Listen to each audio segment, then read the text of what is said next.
Today on the Topping Show, Goosebumps is censored, Krispy Kreme shuts down a factory, Bed Bath & Beyond will not offer severance, Dollar General will invest in salaries, Meta subscription officially off the ground, Trump is back on YouTube, all of that and much, much more on the Topping Show.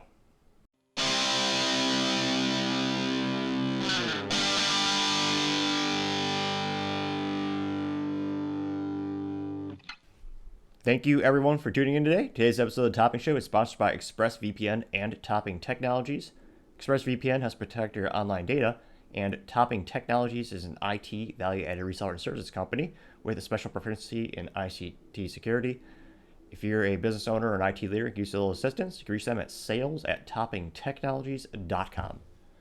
Now, jumping into the business part of the podcast, Bed Bath & Beyond said that they will not pay for severance going forward. This is not too surprising since they've been circling around the precipice or the brink of bankruptcy for several months now. The stock's completely obliterated, relatively speaking. It's getting close to $1 a share, and once you decrease below $1 a share, you get delisted, or you get a warning to be delisted by the New York Stock Exchange if that's the exchange you're on. And obviously that makes shareholders, customers, employees, everyone pretty upset, so that's not a good thing.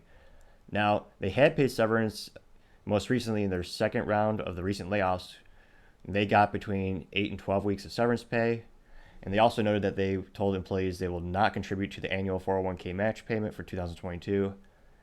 And a lot of people are upset about this. You should not be too surprised. This company is barely in existence. Analysts as recently as Q4 2022 were saying they will not make it this year just because of the ever decreasing in sales and, of course, increasing competition.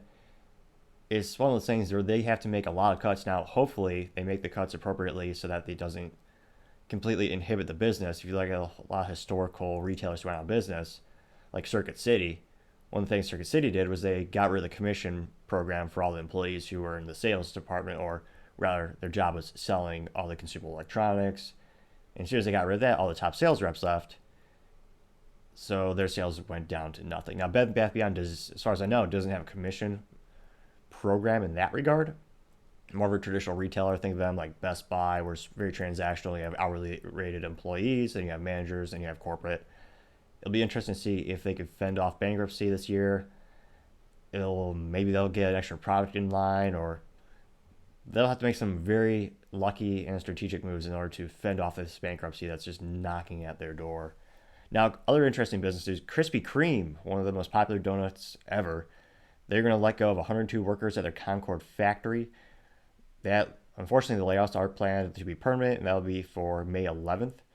That particular factory was dedicated to the Krispy Kreme snack aisle products. The company had launched the product line in 2020, but they decided to exit that business, which, if you look at the historicals of all these businesses that go from a traditional they own the store to more of a traditional they license their product out, or they put their product in other stores, it's safe to say that more often than not, it doesn't work. For other businesses, there are a couple similar restaurants where they simply have a licensing deal. So they don't actually make the food you see in the frozen food aisle. There's a couple popular restaurants where they'll also have their product there, but they're not taking on the cost to actually make those products. It's just a simple licensing deal where, rudimentarily speaking, when it comes to licensing, you let someone borrow your name or likeness, they pay you a lot of money, and they do all the work, which traditionally, pretty sweet deal. And of course, you have to make sure you protect the brand, make sure the quality is up to scratch and up to your standards. Now, it's interesting that they were actually making their own and then putting into stores, traditional stores like Target, think of Walmart. And I suspect they're doing this partially to increase foot traffic to the direct sales model where people go directly to the Krispy Kreme stores. Now, they've been around for as long as I can remember. So long term, I think they're going to be still a successful company. And this will probably put them in the right direction. And hopefully those employees might be able to find a new job in a similar field, or maybe even reapply for other corporate jobs somewhere at Krispy Kreme. Now, other retailers that are facing many challenges is Dollar General. And they're going to actually invest $100 million in staff, which is pretty astonishing when you look at their business profile. They've been fighting a myriad of threats, especially when you look at, they're very similar to a lot of the dollar stores like Family Dollar, That's another popular brand. The Dollar Tree. And those companies are hit on two fronts. One, when COVID-19 hit and all the supply chain was cut down to nothing, a lot of their inventory is coming from overseas. So they had a lot less inventory. And then, of course, you had record inflation. So they've been fighting this fight on multiple fronts. And historically, if you look at the stores, they've always been a little subpar when it comes to the cleansingness or the dirtiness. There's always products or inventory in the shipping box, so the plain cardboard box that you get from the manufacturer, and it would just be in the middle of the aisle. And other dollar stores have had that issue before. And another issue that they all seem to have in common is the labor shortage. Sometimes they would only have 1 to 2 managers. And I use that term lightly because they're managing the store. It's not like they're a manager of a team to 5 to 7 people, but they're in charge of the whole store. So very tight staff. That's why if you go there, it's hard to get some help sometimes because you only have 1 or 2 people taking care of the whole store. And of course, you have to have someone at checkout, and you have one person going in the back room to bring products to the front line. So it's one of those very difficult things. And those companies, a lot of them increase the cost. So Dollar General, I'm not sure if they specifically did, but their competitors, because of inflation, they had to go from a dollar store to a $1.25 store, which may not sound like a lot, but if you depend on those stores for your groceries and your staples, such as, I would say all the staples that you really need are, food, milk, water, those types of things. I mean, imagine having 25% of your purchasing power taken away because they spike that, and they have to carry it. They don't have the profit margins to absorb that loss like a Tesla, where Tesla was able to decrease the cost to get the extra tax incentives for the consumers, but they had enough profit where they can do that and not take a loss. I don't know if Dollar General could do that, so they had to increase their prices. And this is also an attempt to try to get more qualified staff or additional staff to bring in new talent to the company as they try to keep expanding, since they're extremely successful. If you watch a documentary on Dollar General, kind of compared to the documentaries around Walmart, they're very similar into their position geographically. They usually go to small towns where there's not a lot of competition, providing exceptional service. Town falls in love with them. It's a win-win. Consumers get the products they like at a great price, and Dollar General flourishes as a business. So that's why you'll see them a lot in the country, and it does a lot of good in that regard. Now, it'll be interesting to see how they're also hurting in terms of fiscally. Now, if you look at their sale of items and the traditional profit margin, there's not a lot of profit in staples, especially if you look at the ones that are on brand. So when you think of on brand, think of things like Tide, where that's owned by Procter and Gamble. That's not the Dollar General's brand. So the profit margin is a little bit less, but they need that product because you need to wash your clothes and you need things like food. So the sale of staples / essential items at Dollar General in recent years, those have been going up a lot. And the number of units that are traditionally higher margins, such as the houseware and apparel, think of, kitchen utensils and other things you might use around the house, the number of units sold in those regards have been plummeting. So they're increasing their sales, but the profit margin is going down. So it's a pretty tricky situation for Dollar General. Hopefully they'll be able to use that $100 million investment to get some exceptional talent to help the stores as well as corporate, and continue to flourish and provide jobs and provide consumers with exceptional deals. Now, going over to Facebook, we reported this a couple months ago, but the subscription is officially launched. This subscription service is off the ground so that you can pay for verification similar to Twitter. And now, in order to pay for verification on Facebook with Meta, who owns Facebook and Instagram, the user must provide a government ID and pay an additional $11.99 per month on the web, or $14.99 per month on Apple's iOS system and Google-owned Android system, which I'm pretty sure they're making the same amount of profit margin. It's just anytime you put anything in the Apple Store or the Google Store or the Android Store, since Google owns Android, they have to take a cut, which has been the debate between a lot of companies like Epic Games and a lot of those app developers who say Apple's taking too much. So the reason that price is more expensive is because Apple is taking some of that money. It's not going directly to Meta. Now, this is pretty fascinating and interesting to see. Pretty much every social media company copy Twitter. When Elon came out and announced that Twitter Blue was going to be a subscription service where you have to pay, you'll get less ads, and you'll have a verification, Everyone said it was going to fail, it was going to be a terrible idea, and they mocked him openly, as the media tends to do. And it's proven not only to be successful, but now every other company is copying it because these companies are bleeding, because most of these companies rely on advertising dollars. As previously noted, during downtimes of the economy, that's one of the most cut things on the budget for small businesses and large. So not too surprised. This is also following Snapchat. They're also copying this business idea where they're going to have a subscription so they could have their verified. And it is appreciated with Twitter. It's a lot more transparent. In the past, it was such a murky, unclear application process. And more often than not, you actually had to pay money behind the scenes. There are some reports of some investigative reporters and some reporters actually having to pay $10,000 just to get their Twitter verification mark, because for a lot of people, that mark means that much because it looks more authentic. It looks like you're the real deal. I remember when I tried to get verified when I first got on Twitter a little while back, I believe they didn't necessarily want a government ID, but I do remember that they wanted like 3 different articles that you had written or 3 different reference points, so you can maybe show them your Facebook page or LinkedIn page to kind of pull it together to show that you're not a bot, you actually have some social media presence.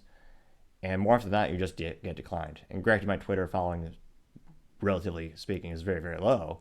So maybe they just didn't see my application or the AI just ignored it, but I never got that. But now that Elon owns this company, I might invest in that.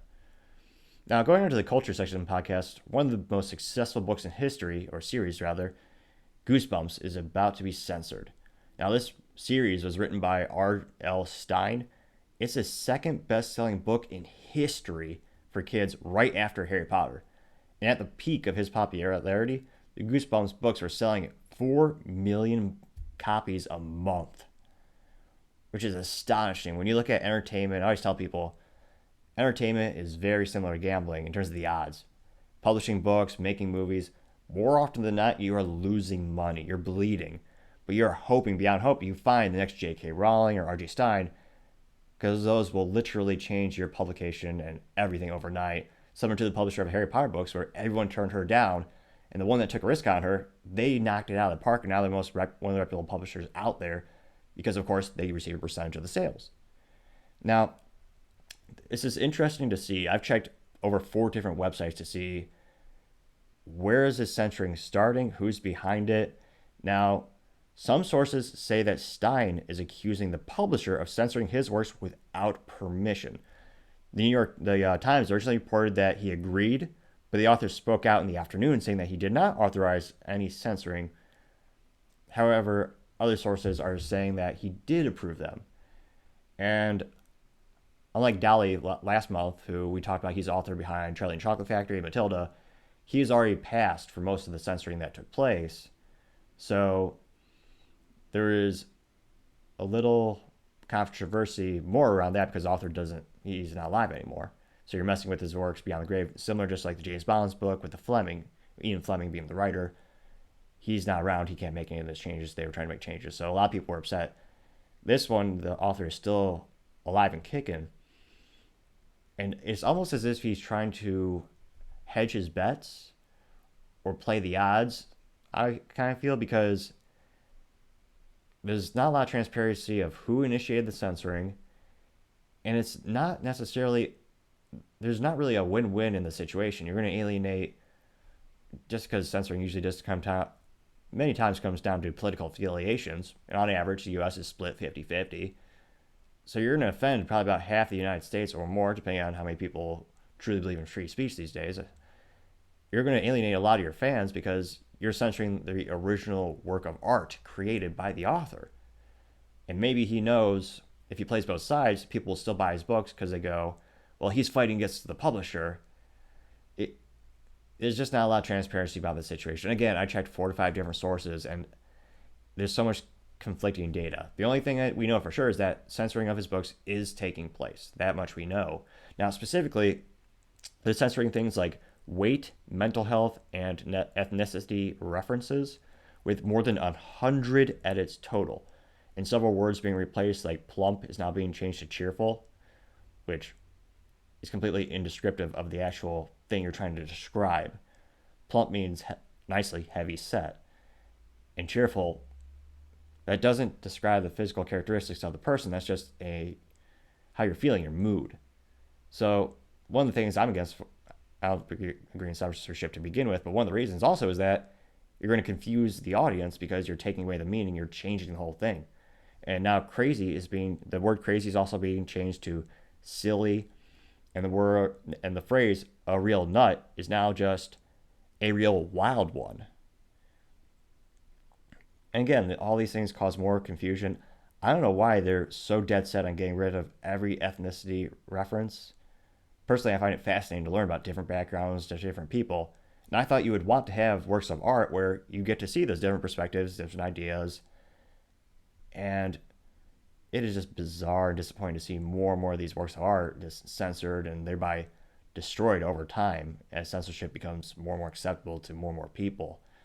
Now, I'm hoping there's enough of a public outcry and there's enough people advocating and promulgating that they want the original work of art as written at the time when he released it, so you can still get those. And this also goes to my long-term idea of save your physical media, because it's a lot harder to censor a book on the shelf, as I have on my left, dozens or close to 100 books at least. It's a lot harder to have someone knock down my door and censor that with a whiteout pen, which is probably a little old of a reference for most people listening, but it's a lot harder to censor that and then just go on the internet and just with a click of a button, you can completely rewrite a work of art or a story. You can completely get rid of a picture. Hard copies are a great way to preserve history.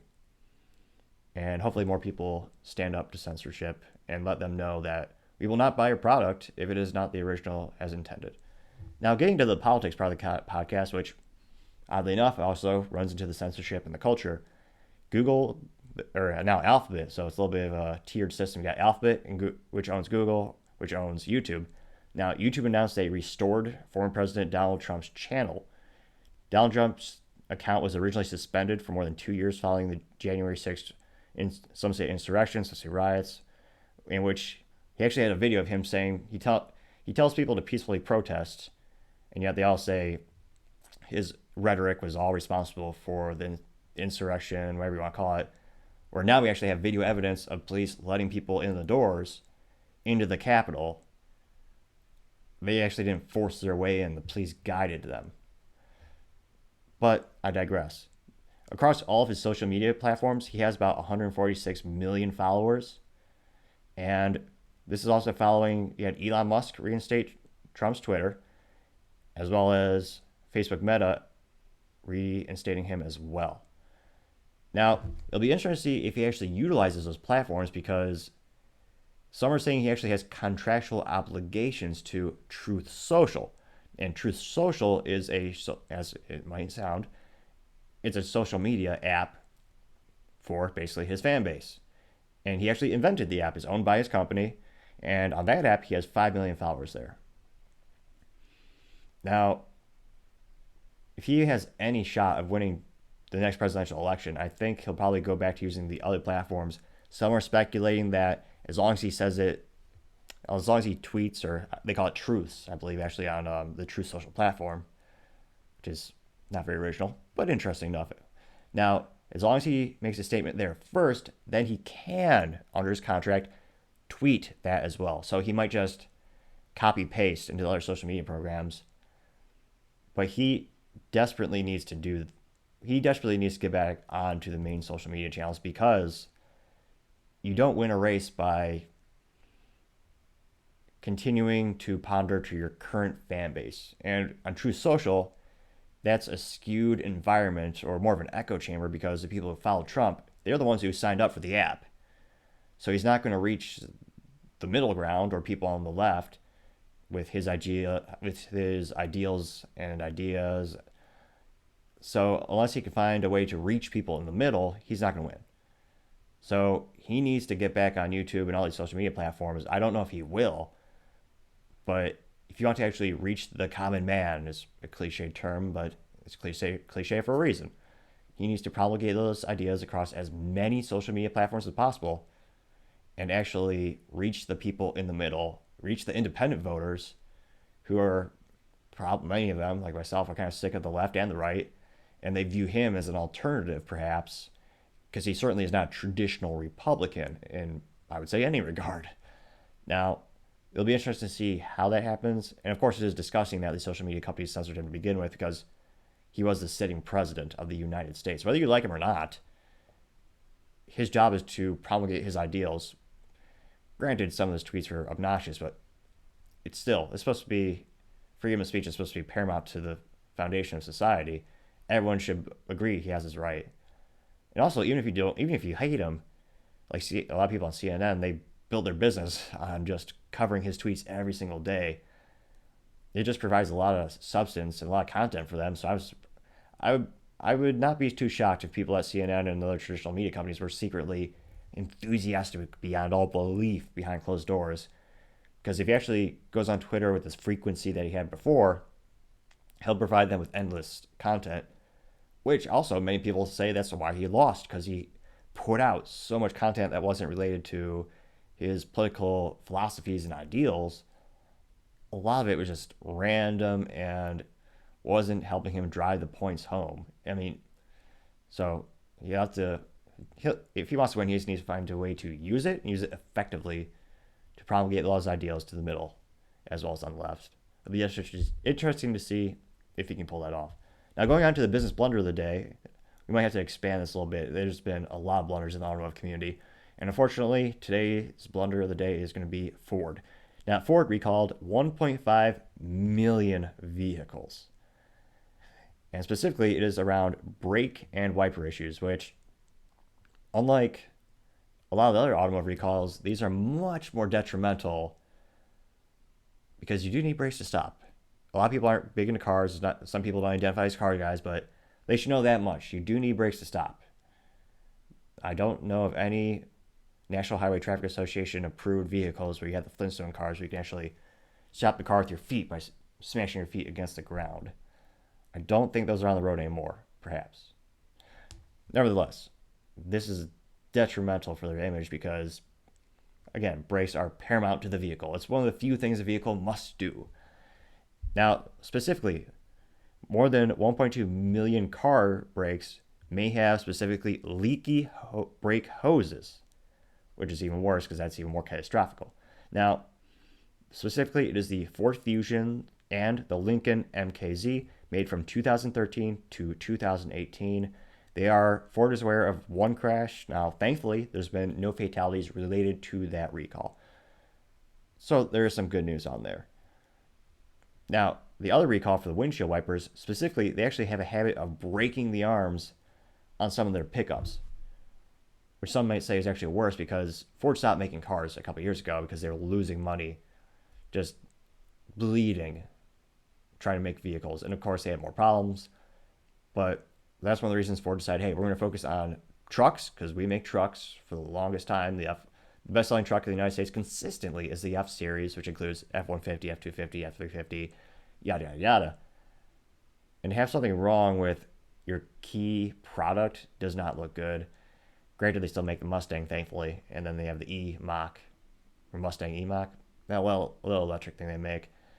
But to have a recall on one of the cornerstone of your company is not great. Now, thankfully, there are some forums saying it's as simple as just going to a dealership and swapping a couple parts, so it's not too prohibitively expensive for Ford, and it's not going to be too much of an inconvenience for the consumers, since in that case, if you just need to swap a couple of windshield wiper parts, you're not going to be out of a vehicle for weeks, which is extremely frustrating, of course, if you are on the receiver end of that. Nevertheless, that is certainly the business blunder of the day. Thank you, everyone, for tuning in today. Don't forget, if you'd like to see more content like this, to like, subscribe, and comment. Also, don't forget to tell your family, tell your friends, tell your coworkers, heck, tell your enemies, tell anyone. Just stay safe and fight the good fight.